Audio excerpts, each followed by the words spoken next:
हमारा जो ये चैप्टर है 37, इसका नाम वेव ऑप्टिक्स है और इसमें हम कोशिश करेंगे कि जो लाइट है या आपके पास जो भी लाइट रेज है उनको हम एक नए एस्पेक्ट से देखेंगे। अभी तक हमने पीछे जब रिफ्लेक्शन के बारे में पढ़ा था, रिफ्लेक्शन के बारे में पढ़ा था, तो उसमें हमने लाइट को एज अ रे के तौर पे काम यानी कि उसको कंसिडर किया था। उसमें हमने उनका आपस का इंटरेक्शन जो है लाइट का वो हमने स्टडी नहीं किया था। ठीक है जी, हमने जस्ट उसमें देखा था कि मिरर से कैसे लाइट रिफ्लेक्ट होती है और किस साइड चली जाती है, कनकेव मिरर कैसे काम करता है, कन्वेक्स मिरर कैसे काम करता है। और उसके बाद फिर जब हमने लेंसेज लिए तो वो ज़ाहिर है आपको एक ट्रांसपेरेंट बॉडी होती है, लेकिन उसमें रिफ्रैक्शन का प्रोसेस होता है और उसमें लाइट जब रे की फॉर्म में जब हम उसको कंसिडर कर रहे थे, कोई भी लाइट रे उस पर फॉल करती थी तो ज़ाहिर है वो अपने पाथ चेंज करती थी और उसमें वो कन्वर्जिंग और डाइवर्जिंग का प्रोसेस जो है वो आपके पास आ जाता था। और उसको जो है ऑप्टिकल डिवाइसेस में जैसे कि टेलीस्कोप और माइक्रोस्कोप में हम यूज़ करते थे, वो हमने पढ़ा था।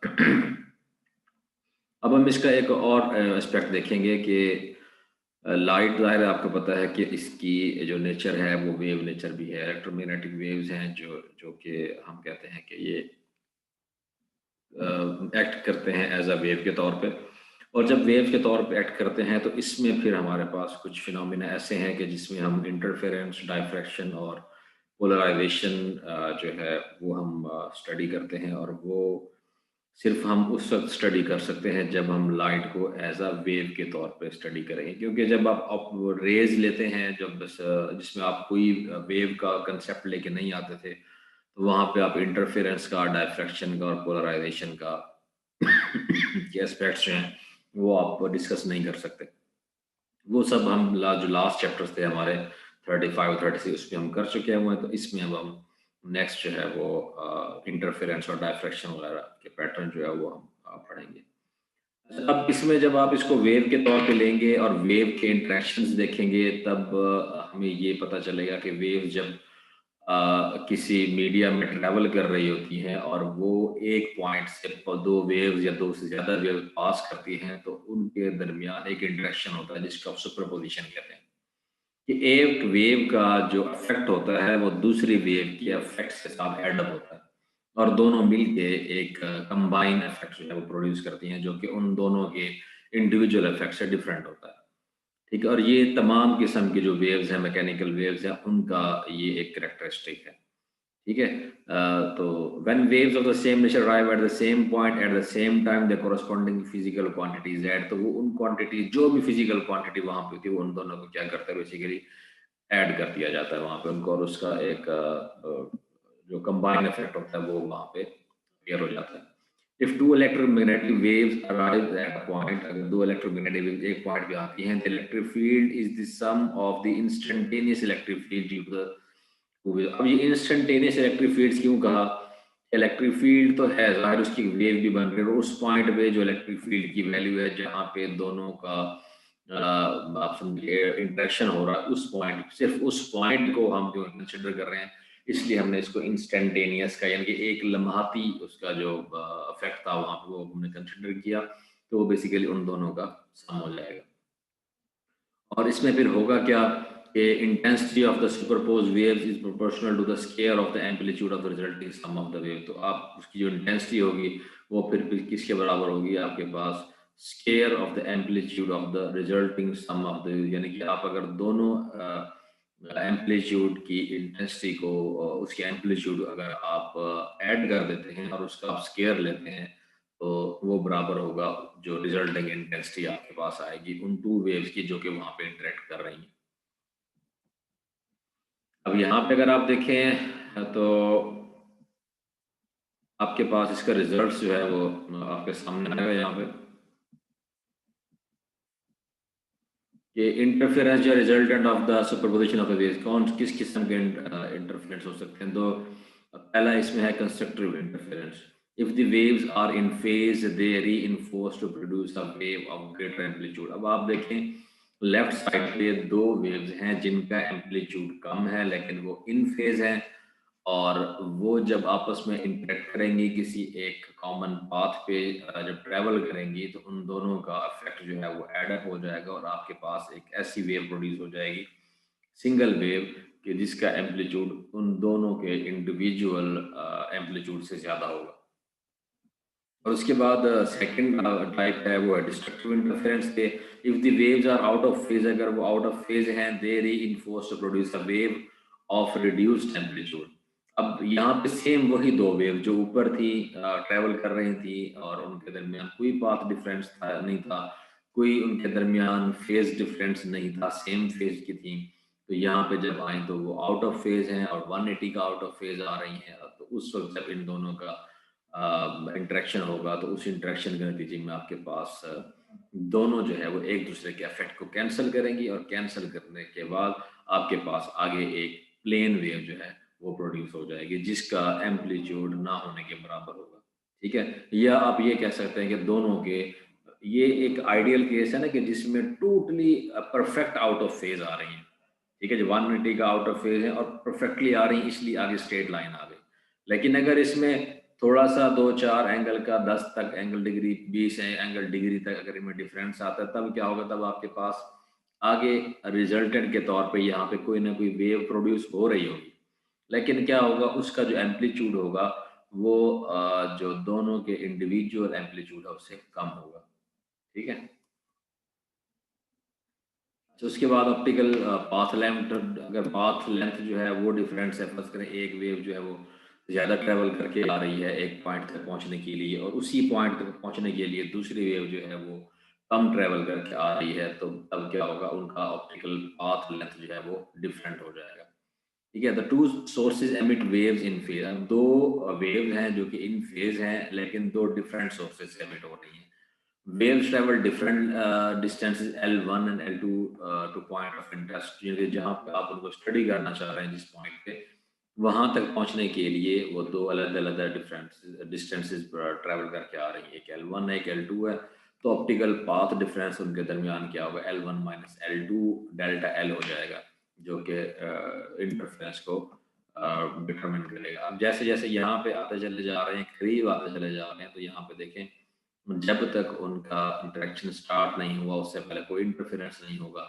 जैसे जैसे उनके दरमियान डिस्टेंस कम होता चला जाएगा, वो पॉइंट तक पहुंचते चले जाएंगे, उस वक्त उनके दरमियान इंटरफेरेंस की जो इंटेंसिटी है वो बढ़ती चली जाएगी, और यहाँ पे आपको इस पॉइंट पी पे मैक्सिमम इंटरफेरेंस मिलेगा।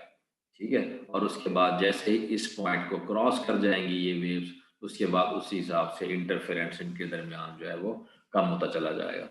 तो अब इसमें है डेल्टा एल, अगर आपके पास पाथ डिफरेंस जो है वो m है, तो जो कि आपके पास समझिए इंटीग्रल मल्टीपल है लेमडा के वेवलेंथ के, तो ये इन फेज होंगी और कंस्ट्रक्टिव इंटरफेरेंस होगा। और यही अगर आपके पास m जो है वो हाफ वो है, उसमें हाफ इंटीग्रल है, यानी कि 1/2m, 3/2m या 5/2m, इस तरह हाफ इंटीग्रल मल्टीपल है, तो तब आप देखेंगे कि ये आपके पास आउट ऑफ फेज हुआ करेंगी और इनके दरमियान डिस्ट्रक्टिव इंटरफेरेंस होगा। ठीक है, जैसे ये आउट ऑफ फेज होंगी यहाँ पे, और जब यहाँ आउट ऑफ फेज होंगे तो ये देखिए एक यहाँ पे वेव डाउन की तरफ जा रही है, दूसरी अप की तरफ जा रही है, तो यहाँ पे आपके पास डिस्ट्रक्टिव इंटरफेरेंस होगा। दोनों का पाथ चेंज है, एक अगर 180 एंगल पे है तो दूसरा जो है वो उस टाइम 360 एंगल पे है, तो इस वजह से वो उनका 180 का पाथ डिफरेंस होगा और डिस्ट्रक्टिव इंटरफेरेंस हो जाएगा। ठीक है जी, अब यहाँ पे उसने वैल्यूज में दिया हुआ है पाथ लेंथ, ये 4 लैम्डा है, m आपके पास 4 लैम्डा है, ये 5 लैम्डा है। इस फिगर में देखें तो m आपके पास 4 लैम्डा है और इसका 4.5 लैम्डा है। ठीक है, तो ये 0.5 है, ये बेसिकली क्या है, ये m प्लस 1/2, ये आपके पास हाफ आ जाता है। ठीक है, 0.5 है, तो इस तरह आप के पास ये डिस्ट्रक्टिव इंटरफेरेंस है वो प्रोड्यूस हो जाएगा। अच्छा जी, उसके बाद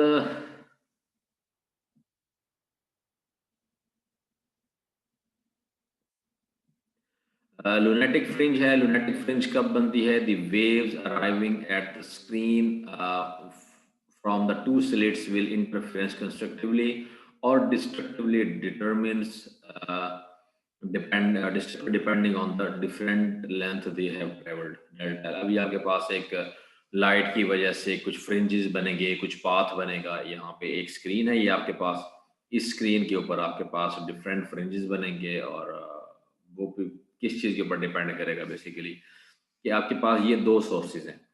इन 2 सोर्सेज़ से लाइट ट्रैवल करके आएगी, जब ट्रैवल करके आएगी तो जो पाथ सोर्स S1 से जो लाइट ट्रैवल करेगी, पी पॉइंट तक पहुंचने के लिए उसका डिफरेंट डिस्टेंस कुछ और होगा और S2 से जो लाइट ट्रैवल करेगी उसका डिस्टेंस कुछ और होगा। तो ये जब डिफरेंट पाथ लेंथ ट्रैवल करके इस पॉइंट पी तक पहुंचेंगी तो ज़ाहिर है इनका इंटरफेरेंस डिपेंड करेगा कि वो वहाँ पे आपके पास इन फेज़ हैं या आउट ऑफ फेज़ हैं। अगर इन फेज़ होंगी तो कंस्ट्रक्टिव इंटरफेरेंस हो जाएगा, अगर आउट फेज़ होंगी तो डिस्ट्रक्टिव इंटरफेरेंस हो जाएगा और अगर दरमियान में इनका कोई कुछ और पाथ लेंथ हुई तो फिर वहाँ पे ज़ाहिर है लाइट की इंटेंसिटी जो है वो थोड़ी वेरी कर सकती है। अब आपके पास ये delta L is equal to D sine theta, इसमें delta L is equal to M lambda, M आपके पास 0 1 2 3 इंटीजर होगा और उसके बाद यहाँ पे जो डिस्ट्रक्टिव इंटरफेरेंस है उसमें आपके पास हमने ये बताया आपके पास कि एम प्लस 1/2 लैम्डा और एम आपके पास सेम इंटीजर है 0 1 2 3। तो कंस्ट्रक्टिव के लिए आपके पास D sine theta is equal to M lambda, ये कंडीशन जो है ये अप्लाई होगी। अब यहाँ पे अगर आप देखें इस फिगर में, नीचे वाले फिगर में, तो S1 और S2 से दोनों रेज जा रही हैं, एक पॉइंट तक पहुंच रही हैं। इसमें पाथ डिफरेंस कितना है? इतना।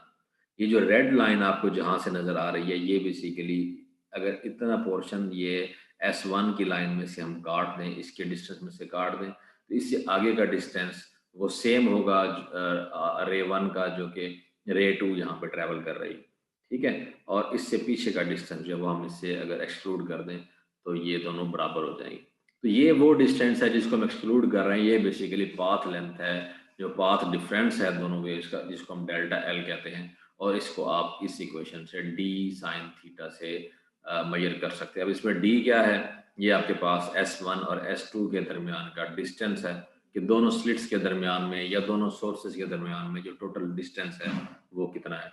ठीक है, जब ये यहाँ पे मिलती हैं तो फिर आगे आप देखेंगे आपको ये डिफरेंट फ्रिंजेस नजर आ रही हैं, कहीं पे ये बिल्कुल डार्क है और कहीं पे आपको ये रेड कलर नजर आ रहा है। रेड कलर इसलिए नजर आ रहा है कि जो वेव लेंथ है वो आपके पास मे बी लैम्डा 700 नैनोमीटर है, इसलिए आपके पास आपको टोटल रेड कलर नजर आ रहा है।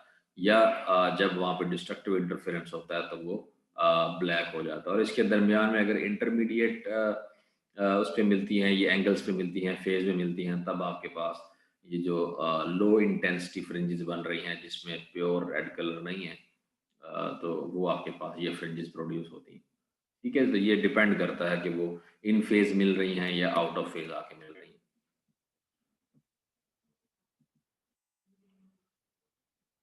ठीक है जी। अच्छा, मैक्सिमम फ्रिंज आपके पास जो इंटेंसिटी होगी या आप ये समझ लें कि जो कंस्ट्रक्टिव इंटरफेरेंस होगा वो कब होगा? जब आपके पास थीटा 0 पे होगा और वो कौन सा होगा? ये सेंट्रल मैक्सिमम मैक्सिमम होगा और यहाँ पे जो लाइट की इंटेंसिटी होगी वो भी आपको मैक्सिमम मिलेगी।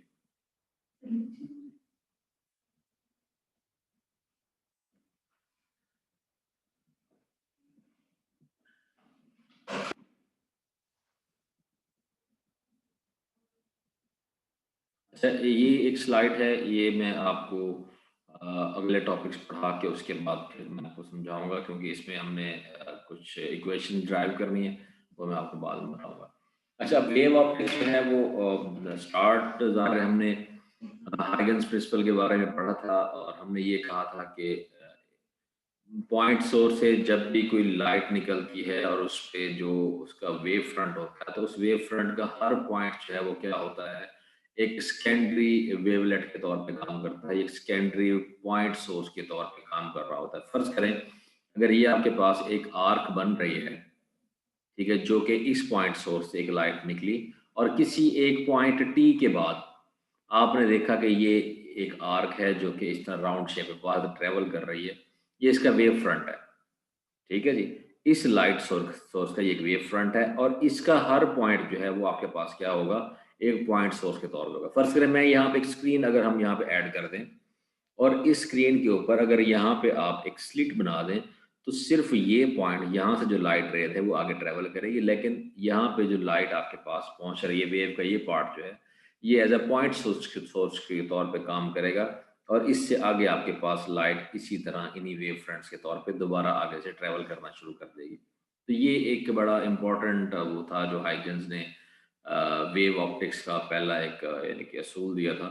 तो उसमें अब उसका फ़ायदा ये होता है कि आप जब यंग्स ने अपना एक्सपेरिमेंट किया तो उसने क्या किया कि 2 कंस्ट्रक्टिव इंटरफेरेंस के लिए या इस तरह का पैटर्न देखने के लिए उसने 2 डिफरेंट सोर्सेज़ S1 S2 नहीं लिए, बल्कि उसने एक सिंगल सोर्स लिया। ये इंसिडेंट वेव जो आ रही है एक सिंगल सोर्स से आ रही हैं। उसके सामने एक स्लिट रखी तो आपके पास ये एक सिंगल आपके पास लाइट सोर्स बन गया। यहाँ पे जो भी आपके पास वेव फ्रंट था उसने अपने आप को आगे एक्सपेंड किया। इसका मतलब है कि आपके पास मोनोक्रोमेटिक वेव्स जो हैं वो आगे आना शुरू हो गई। और उसके बाद आपने एक और स्क्रीन रखी जिस पे आपने 2 स्लिट्स लगाई। अब इस पॉइंट पे आपके पास जो वेव फ्रंट था उससे एक अलग वेव जनरेट हुई, इस पे जो वेव फ्रंट था उससे एक अलग वेव जनरेट हुई। अब ये दोनों इंडिविजुअल सेपरेट सोर्सेज के तौर पे काम कर रहे हैं और इनसे निकलने वाले जो वेव फ्रंट्स हैं वो जब आपस में इंटरेक्ट करते हैं तो वहाँ पे क्या होता है, कंस्ट्रक्टिव या डिस्ट्रक्टिव इंटरफेरेंस जो है वो यहाँ पे प्रोड्यूस होता है। और उसको चेक करने के लिए फिर यहाँ पे आप यानी फ्रिंजेस प्रोड्यूस होती हैं। फ्रिंजेस क्या होती हैं, ये जो पैटर्न बनते हैं जैसे कोई डार्क पैटर्न बन रहा है या कोई ब्राइट पैटर्न बन रहा है, तो ये बेसिकली वो फ्रिंजेस होती हैं जो कि इंटरफेरेंस की वजह से प्रोड्यूस हो रही होती है। तो इन फ्रिंजेस को और इस लाइट डार्क पैटर्न को, ये जो इंटरफेरेंस पैटर्न होता है इसको देखने के लिए फिर आप एक स्क्रीन यूज करते हैं जो कि आपको ये फ्रिंजेस जो है वो दिखाती है। अब यहाँ पे आपको ब्राइट और डार्क फ्रिंजेस नजर आ रही हैं। जहाँ ब्राइट है वहाँ पे इसका मतलब ये है कि इन दोनों सोर्सेज से निकलने वाले वेव्स का कंस्ट्रक्टिव इंटरफेरेंस हो रहा है। और जहाँ पे डार्क है एरिया, इसका मतलब ये है कि वहाँ पे क्या हो रहा है, डिस्ट्रक्टिव इंटरफेरेंस हो रहा है। ठीक है, जैसे यहाँ पे अगर आप देखें इस वेव में तो ये आपको इस पैटर्न में ऐसे नजर आ रही है। ये रेड इसलिए नजर आ रहा है कि आपने जो वेव लेंथ यूज की है वो रेड वेव लेंथ यूज की है जो कि 700 के या 650 के दरमियान की वेव लेंथ है। और एक और फिगर में अगर आप देखें तो ये आपको सर्कुलर फ्रिंजेस नजर आ रही हैं, फैलती नजर आ रही है कि एक पॉइंट सोर्स ये है, पॉइंट सोर्स ये है।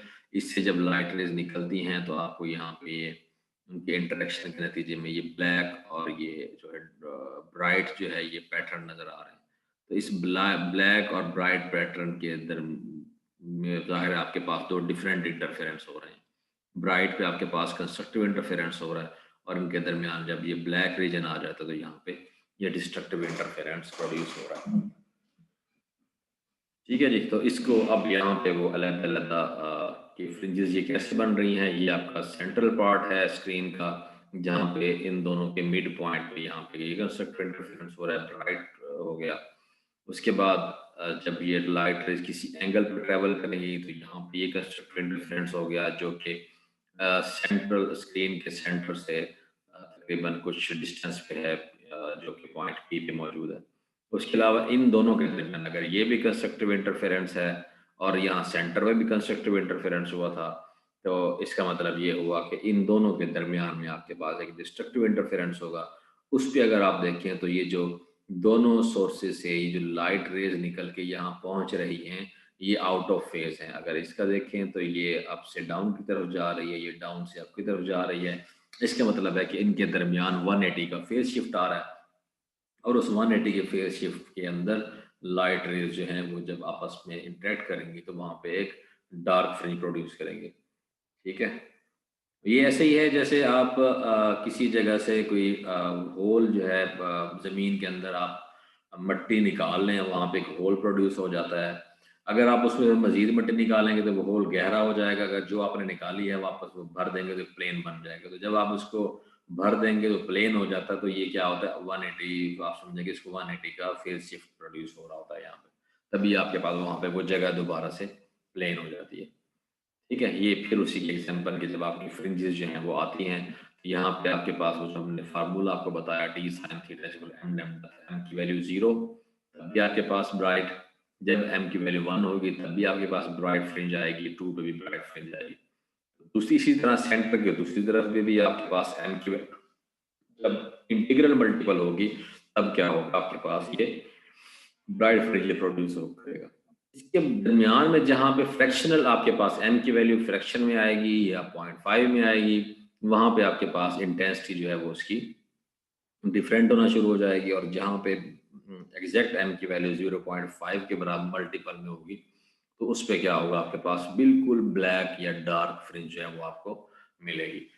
इन दोनों एक ब्राइट और डार्क के दरमियान में, क्योंकि ज़ाहिर है m की वैल्यू ग्रेजुअली चेंज हो रही है, उसमें 0.1 भी आएगा, 0.2 भी आएगा, 0.3 भी, 0.4 भी। तो यहाँ पे आपके पास लाइट इंटेंसिटी जो है वो ब्राइटर से डार्कर की तरफ मूव कर रही होगी। तो यहाँ से अगर आप रेड से जब ब्लैक की तरफ जाते हैं तो आपको देखें यहाँ पे ये शेड भी मिलता है और ये शेड भी मिलता है, जो कि इस बात को रिप्रेजेंट कर रहा है कि ये ग्रेजुअली जो है ये बैंड्स ब्राइटर से डार्कर की तरफ मूव कर रहे हैं। ठीक है जी, दैट्स द एंड।